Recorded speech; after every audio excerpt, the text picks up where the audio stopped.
Here we are doing it our way, which is coffee, some notes, and of course, speaking to you, everyone.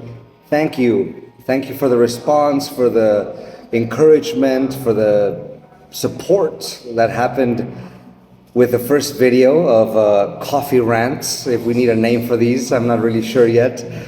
But it was really heartwarming and encouraging to receive messages from all over the world from you guys. Thank you so much. And to keep this a bit short, we're going to take a first sip of coffee from the morning. Ooh, that was delicious. I paid $1 for that. $1 US for this magnificent black coffee. So, I have here my sticky note of what's going on today. And the first one is, why am I in Da Nang? Why am I living here? Why did I choose to be here? And to be honest, it's funny how the tables have turned, because back in 2016, I remember Alex, my friend, he came to Vietnam because of me. I had told him about this and these and those and that, and fast forward 8 years later and we're both here. And it's funny because he's the reason I'm in Da Nang.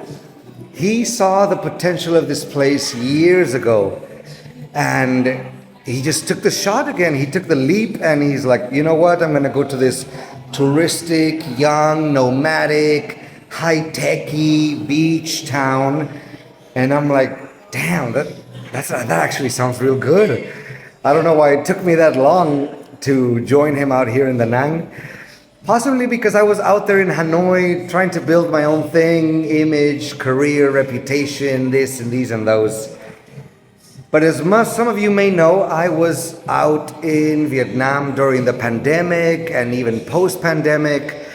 And that's when I had to make a choice, because the center that I owned was Dreamland, and we had this rent that we had been paying for 2 years in this building that was like, it needed work, obviously, not being used for 2 years, and rent was going up, and we had lost a lot of our students during the pandemic, and we couldn't really retain them during the online explosion of learning, since everybody was on Zoom, on Meets, on Google, whatever, Microsoft Teams, just trying to make ends meet.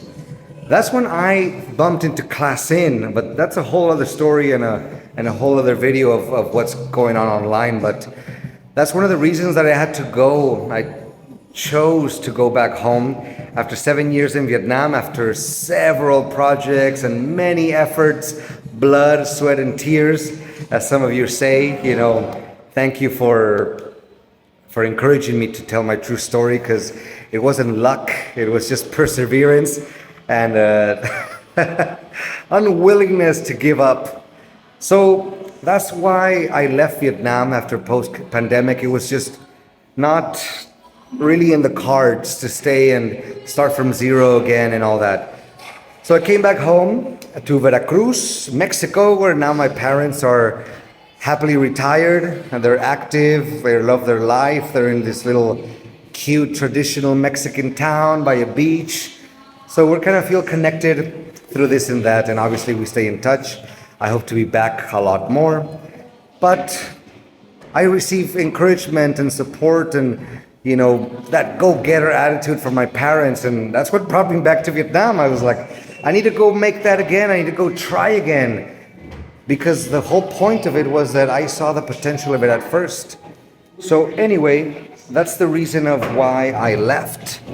And just to keep you guys on a hook here of what's next, that'll be coming up in the next videos, and describing what I'm doing online, offline, outdoor, not only in education, but what I'm doing in Da Nang, and what I hope to be getting from you guys in a way of reaching a community, friends, families, partners, investors, potential collaboration. I'm not sure. I'm still trying to figure this out. But I really appreciate the messages that I've been getting from you guys. And here's today's coffee rant coming to an end, doing it our way. See you in the next one. Cheers.